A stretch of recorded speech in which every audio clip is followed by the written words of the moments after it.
आज से छीत स्वामी जी का चरित्र सुन रहे हैं। आपका पूर्ववर्ती नाम था छीतु पंडा, परंतु बड़े दबंग थे। मथुरा के चतुर्वेदी ब्रजवासी थे। दूर दूर तक भक्ति का कोई अंश नहीं था चित्त के अंदर। दबंगई में रहते थे और करते क्या थे, मथुरा के विश्राम घाट पर बैठे रहते और अगर कोई यात्री आ गया भूल से तो उसकी जेब में कुछ बचेगा नहीं। पकड़ करके इनके 4 साथी और थे और ले जाकर के, तू चल जमुना जी में स्नान कर। 1 गोता लगा, 2 गोता लगा, 3 गोता लगा, 4 गोता लगा। अब चल एक काम कर, बोले कहा 10-10 रुपए हम चारों उनको दे दे। 4 गोता लगाए हैं, चार इनके 10-10 रुपया दे दे। अरे मैंने थोड़ी लगाए, तुमने लगवाए। बोले अगर तू बिना 10 रुपया दे जावेगो तो आगे चल के तेरा पाम टूट जाएगो, विकलांग है जाएगो, तेरे परिवार में सबरे विकलांग है जाएंगे। ऐसे ऐसी बात कहते कि वो डर जाता। वो जहां तहां से करके इनको देता और फिर लेकर के चल हमारे पाम दवा, चल माते रबड़ी हमें खिला दे, चल वहां से दूध लेके आ, हमारे काजे भोग, हमारे काजे जलेबी लेके आ, चल जा। ऐसे यजमानों से खूब दबंगई से आते। और फिर बस एक बार कोई यजमान मिल गया बढ़िया, उसने दक्षिणा दे दी और उसके बाद कुछ नहीं, जमुना जी पे बैठना, जलेबी खाना, भांग घोटना और बढ़िया भांग खा करके मस्त निंदा स्तुति में लगे रहना। अरे बाको कहा जावे वो तो ऐसो है, वो तो ऐसो है, वो तो ऐसो। छीत स्वामी जी का ये सबसे प्रिय गुण था, पर निंदा। हाँ कहा चल रहा भैया आजकल मथुरा में, हाँ वाह पंडा की बड़ी कमाई चले। अरे हम दारी के हम बताएंगे, ऐसे कैसे करे, यूं कैसे करे। गोसाई श्री विठलनाथ जी का ऐसी ख्याति हो रही थी पूरे मथुरा में कि महाराज जो जाता है जब प्रणाम करके लौटता है तो नेत्रों में आंसू भर के लाता है। छीतु पंडा बैठे थे विश्राम घाट पर और अपने सखाओं से बोले, हाँ भाई क्या चल रहा है आजकल। बोले एक नाम सुनवे में आवे बार बार। बोले कौन को। बोले कछु बिट्ठल बिट्ठल करके नाम है, गोसाई विठलनाथ, वाह को बड़ो नाम चल रहा आजकल। अरे इन बाबान की बड़ी मौज है, सबरे बैठ जामे अपने खोल के दुकानन ने, इतने लोग इनके चरणन में रुपया चढ़ा दें, इतने लोग इनके यहाँ जाकर के खूब माल दे के आमे और सबन के आगे तो साधक बने डोले, भीतर कमरा में जाके खूब चकाचक माल छाने। एक बोलो मोह तो ऐसा सुनने में आयो कि उन पे कछु टोनो फोनो करो आवे, जो उनके पास जावे वहां पे ऐसो कोई मंत्र फूक दे में कि वो उन्हीं को है जाए। भैया बातें तो दूर ही रहनो हमें। इतने में छीतु पंडा बोले, अरे ऐसा कौन सा टोना है ने, हम तो देख के आमे, हम भी तो ने अनुभव करके आमे कि टोना सबन पे चले, हम पे चलेगो कि नहीं चलेगो। सबरे प्रश्न, अरे हम ठीक है, तेने बढ़िया बात कही छीतु पंडा, वहीं चल रहे हैं। खूब निंदा करके बोले इतना बड़ो महाराज है, कछु तो देख के आमे। बोले काम कर, बोले कहा सड़ो गरो बिल्कुल पुरानो सो नारियल लेके आ, जामे अंदर कछु ना हो, बिल्कुल बेकार है गए हो। यमुना जी में नारियल चढ़ते थे, उन नारियलों में जो सबसे ज्यादा सड़ा हुआ नारियल था वो नारियल उठाया और एक खोटा सिक्का जिसको दुनिया में कोई कहीं नहीं चला सकता, ये दक्षिणा लेकर के गए। और छीतु पंडा बोला हाँ हाँ अब आएगा आनंद, दुनिया तो लाखों चढ़ाती होगी चरणन में। ये छीत स्वामी पहुंचे गोकुल, हंसी मजाक टहली करते हुए जितने लोग वहां दर्शन करने गए उनका भी मजाक उड़ा रहे हैं। और जैसे ही पहुंचे हैं आपने जाकर के, वहां लोग काफी बैठे थे, अरे हम ब्रजवासी हैं, मथुराते आए हैं, चतुर्वेदी हैं, चौबे हैं, कह दो बाबा ते मिलेगो हमते। किसी ने भीतर जाके कहा मथुरा के चतुर्वेदी आए हैं। गोसाई श्री विठलनाथ जी बोले भेजो भीतर। नियम था कि एक बार में एक ही व्यक्ति भीतर जाएगा, तो बाकी के इनके 4 सखा बाहर रोक दिए, बोले वो मिले आए फिर आप जाना। लड़ाई तो खूब करी नहीं, हम संग जाएंगे, लेकिन छीत स्वामी जी भीतर चले गए, बाकियों को बाहर रोका। आपने भीतर जाकर के जैसे ही गोसाई श्री विठलनाथ जी को देखा, हाथ में नारियल है सड़ा और फूटी एक सिक्का है और बस लिए खड़े हैं, देखते देखते नेत्र सजल हो गए। ये क्या हो रहा है, ये छीतु पंडा को भी नहीं पता कि हो क्या रहा है। और गोसाई श्री विठलनाथ जी मंद मुस्कुरा करके बोले, कहो छीतु पंडा कैसे। अरे आपने इतना श्रम क्यों किया यहाँ आने का, आप तो ब्रजवासी हो, आप तो मथुरा के चतुर्वेदी हो, हमारे पूजनीय हो, हमको प्रणाम करना चाहिए आपको, आप क्यों चले आए यहाँ पर। इतना दैन्य देख करके, पहले तो स्वरूप देख करके शांत हो गए। अब छीतु पंडा चाहते हैं बोलना लेकिन शब्द नहीं समझ आ रहे, हाथ कांप रहे हैं, पैर कांप रहे हैं, जीभ लड़खड़ा रही है। तुरंत छीतु पंडा ने साष्टांग दंडवत किया। कहा न किसी के सामने न झुकने वाला छीतु पंडा आज दंडवत प्रणाम कर रहा है। गोसाई जी ने तो अरे नहीं नहीं नहीं नहीं आप ये मत करो, जल्दी खड़े हो खड़े हो। और बस आपकी आंखों में आंसू हैं, हाथ कांप रहे हैं, पैर कांप रहे हैं, कुछ बोलेंगे नहीं। छीतू पंडा रोते रोते बस सर हिला रहे हैं। ग्लानि हो रही है, आत्मग्लानि हो रही है, मैंने कितनी निंदा की इनकी, और ये कितने दीन हैं, कितने सरल हैं, कितने सहज हैं। अच्छा, कुछ बोलेंगे नहीं तो हमारे लिए जो सामग्री आप मथुरा से लेकर के आए हो वो तो हमको दे दो। अब तो छीतू पंडा पीछे छुपावे, सड़ा हुआ नारियल है, खोटा सिक्का है, छुपाइए नहीं, दीजिए ना हमको, लाइए ना, आप सामग्री लेके आए थे हमारे लिए, वो दीजिए ना। ने हाथ आगे करके वो लिया, नारियल लिया, सड़ा हुआ नारियल, खोटा सिक्का लिया। आपने वो नारियल जाकर के तुरंत श्री नवनीत प्रियालाल जी के सन्मुख रख दिया। शिष्यों से कहा तुलसी पधराओ, भोग लगाओ। स्वामी जी मना कर रहे हैं, अरे वो सड़ा हुआ गला हुआ नारियल है, उसको भोग मत लगाओ। लेकिन जैसे ही फोड़ करके खोला, अद्भुत, बिल्कुल श्वेत, अंदर मलाई से युक्त वो नारियल, अद्भुत नारियल, खोटा सिक्का जो था ठाकुर जी के चरणों में चढ़ाया, स्वर्ण का हो गया। ये देखते हुए छीत स्वामी जी ने अपने आंखों के आगे, और कितना टूटते भीतर से, अब तो टूट टाट करके, मतलब बिल्कुल ये समझिए कि अब छीतू पंडा बचा ही नहीं है, खत्म हो गया। तब बस हाथ जोड़ करके आप गुसाई श्री विठलनाथ जी को देख रहे हैं और बस रोते जा रहे हैं। गुसाई जी बोले, खा लीजिए, बिना गुरु के गोविंद की कृपा नहीं होती, नहीं होती, नहीं होती, यह काट्य प्रमाण है। आपने गुसाई श्री विठलनाथ जी से कहा, मैं तो बड़ा आधम हूं, मैं तो ऐसी वस्तु लाया था, ये नात ऐसी कैसी हो गई। तब गुसाई जी ने आपको प्रथम उपदेश, कितना सुंदर बात कह रहे हैं। गुसाई जी बोले, छीत स्वामी, हर व्यक्ति खोटा है और हर व्यक्ति सड़ा है। कब तक? जब तक वो ठाकुर जी के चरण में नहीं। कोई भी वस्तु, कोई भी व्यंजन ठाकुर जी के योग्य नहीं। जब वो गुरु के सन्मुख जाता है तब गुरु उसको योग्य बना के ठाकुर जी के चरणों में पहुंचाता। छीत स्वामी बोले, वो तो खोटा सिक्का अलग बात है, सबसे बड़ा खोटा तो मैं था। आज मुझे पहली बार अपने जीवन का अस्तित्व समझ में आ रहा है, मतलब समझ में आ रहा है। नाथ, बस अब आप आपको छोड़ अब कहीं और जाना नहीं है, मुझे रख लीजिए। तभी आपने कुतूहल मचा तो एक खिड़की से जाकर के भीतर देखा तो छीतू पंडा तो हाथ जोड़ करके बैठे, आंखों से आंसू बहा। ओहो, ये चारों तो सिर्फ, अरे है गयो बंडा धार है गयो भैया, ये तो छलवे के काज। आप भीतर देख का है, रो है। खिड़की से झांक के देखा तो छीतू पंडा तो रो रहे हैं, भाव विहल होकर चरण पकड़ रहे हैं। अरे जी, हमारो ही छीतू है, ये आज तक अपने मैया बाप के चरणन में तो झुको नहीं है, दूसरे के चरण में कैसे झुक रो है। ये हमारो छीतू पंडा या को का है गयो। अरे भैया, रोगी बना दियो, वैद्य के पास ले जाना पड़ेगा, हमारे छीतू पंडा को का है गयो। संध्या का समय हो गया, छीतू पंडा जब बाहर आए, चारों सखाओं ने घेर लिया। छीतू, अरे लाला तो का है गयो, ये आंखन में आंसू कैसे भर रहे। अरे तेरी अकड़ कहां चली गई रे, भांग घोटवे को समय गयो, चल जमुना जी चल रहे घोटेंगे भांग। और तू कहा या चक्कर में पड़ गो, तू तो या कुछ छलवे आयो, तू तो या कुछ करवे आयो, तेरा हाल का है गयो।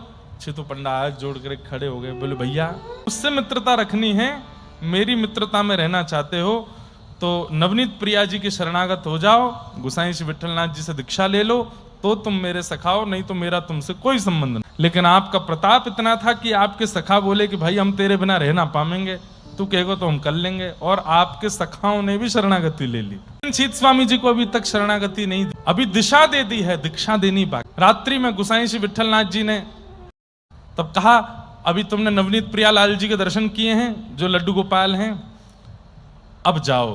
बोले कहां? सुबह गोवर्धन जाना और वहां श्रीनाथ जी के दर्शन करना। आपने जैसे ही दर्शन किया, दर्शन करते ही आपको लगा ही नहीं कि कोई पाषाण है, आपको लगा ही नहीं कि कोई सामान्य है। देखते ही आपके मन में भाव आ गया, ये तो प्रत्यक्ष ठाकुर जी खड़े हैं।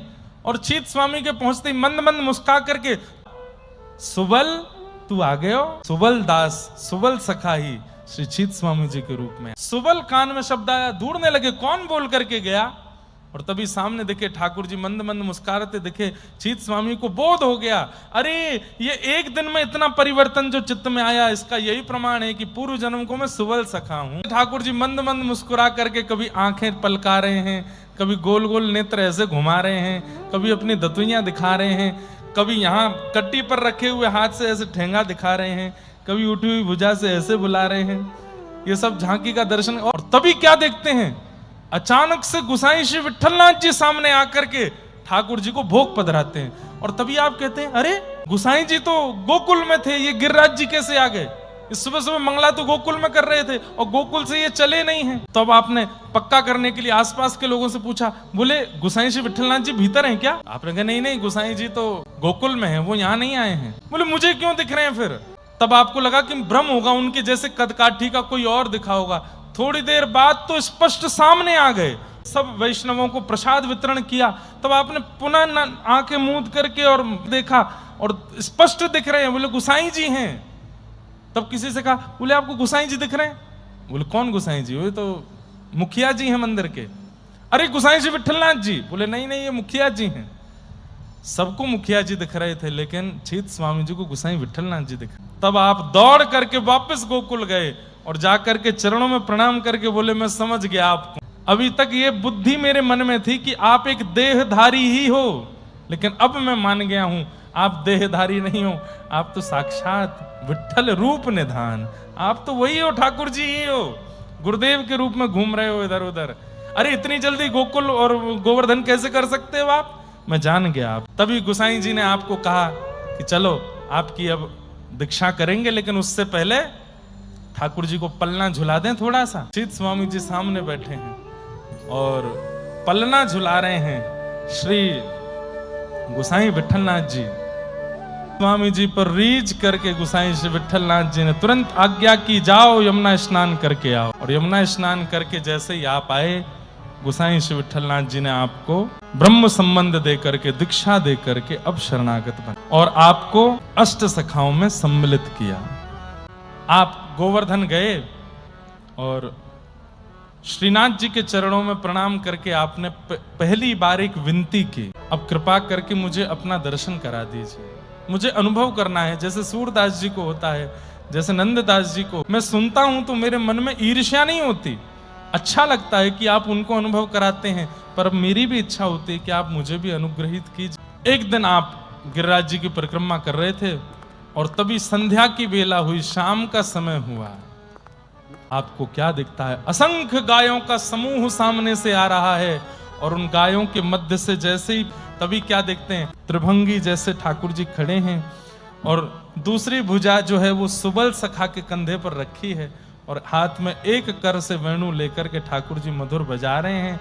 अपना शीश सुबल के कंधे पर झुका रखा है और प्रेम निमग्न होकर के वेणुनाद कर रहे हैं और ठाकुर जी श्री छीत स्वामी जी को देख रहे हैं। इस प्रकार ठाकुर जी ये दर्शन छीत स्वामी जी 2 दिन तक मूर्छित पड़े रहे और 2 दिन बाद जब आपको होश आया, दौड़े दौड़े श्रीनाथ जी के पास गए और श्रीनाथ जी के सामने जाकर के आपने एक सुंदर पद गाया, हे नाथ, मैं जान गया हूं कि मैं आपको एक सखा हूं, मेरा नाम सुबल है। गोसाई जी ने आपको कहा कि तुम यजमानों के यहां जाया करो। तब छीत स्वामी बोले मेरी इच्छा नहीं होती। बोले नहीं नहीं, जाओ, हमारी आज्ञा है। तब आप, इनका यजमान कौन था? बीरबल, अकबर का जो मंत्री था बीरबल, वो इनका यजमान था। और वो जब जब मथुरा आते थे तो छीतू पंडा के पास ही आते थे बीरबल जी, लेकिन अब छीतू पंडा छीत स्वामी हो गए थे। तो आप गए बीरबल के यहाँ, तो यजमान ने खूब स्वागत किया इनका, अपने घर पर ही इनको रखता था वो। तो आप एक दिन सुबह उठ करके जब ठाकुर जी का स्मरण करके मंजीरा बजा के गाते, ठाकुर जी का स्वरूप हो नहीं हो कुछ कोई मतलब नहीं, जिस दिशा में गोवर्धन है उस दिशा में बैठ के करताल बजाते थे और कीर्तन कर। दूर बैठ करके बीरबल सुन रहा था। जब इनका कीर्तन पूरा हुआ तो उसने कहा आप अपराध कर रहे हैं। बोले क्या अपराध कर रहे हैं?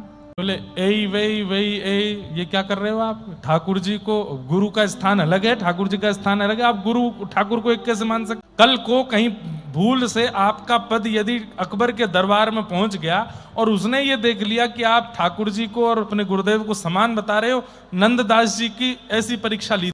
छीत स्वामी जी को गुस्सा आ गया, मेरे गुरुदेव पर संशय करने वाला वो मिलेच्छ नहीं है, तू मिलेच्छ हो गया है। और सुन, आज के बाद कभी मिलना नहीं हमसे, हमारे गुरुदेव पर संशय करने वाले का कोई भी क्यों ना हो, हमें नहीं चाहिए तुझसे धन दौलत, नहीं जाए, आज से हम तेरे यजमान, तेरे पंडा नहीं है, तू हमारा यजमान नहीं, चला जाए यहां से। और गुस्सा होकर के छीत स्वामी वापस ब्रज आ गए। बीरबल 3 दिन की छुट्टी लेके गया था अकबर से, लेकिन अगले दिन ही आ गया। तो अकबर ने कहा तुम तो 3 दिन के अवकाश पे थे, तुम्हारे पंडा जी आ रहे, गुस्सा होकर चले गए। तो अकबर ने पूछा क्या बात थी? बीरबल बोला छोड़िए रहने दी। बोले नहीं नहीं बताओ। तो उन्होंने पूरी बात बताई। बोले सुबह सुबह गा रहे थे और उसमें कह रहे थे कि नंद जी के लाला ही मेरे गुरुदेव के रूप में आए हैं। मैंने कहा ऐसे कैसे हो सकते हैं, गुरुदेव अपनी जगह हैं, ठाकुर जी अपनी जगह हैं। बोले सुनो, मुझे छीत स्वामी की बात में संशय नहीं लगता, आप कैसे कह रहे हैं। बोले एक बार की बात है, मैं दिल्ली से आगरा गया था नाव से, जमुना जी से।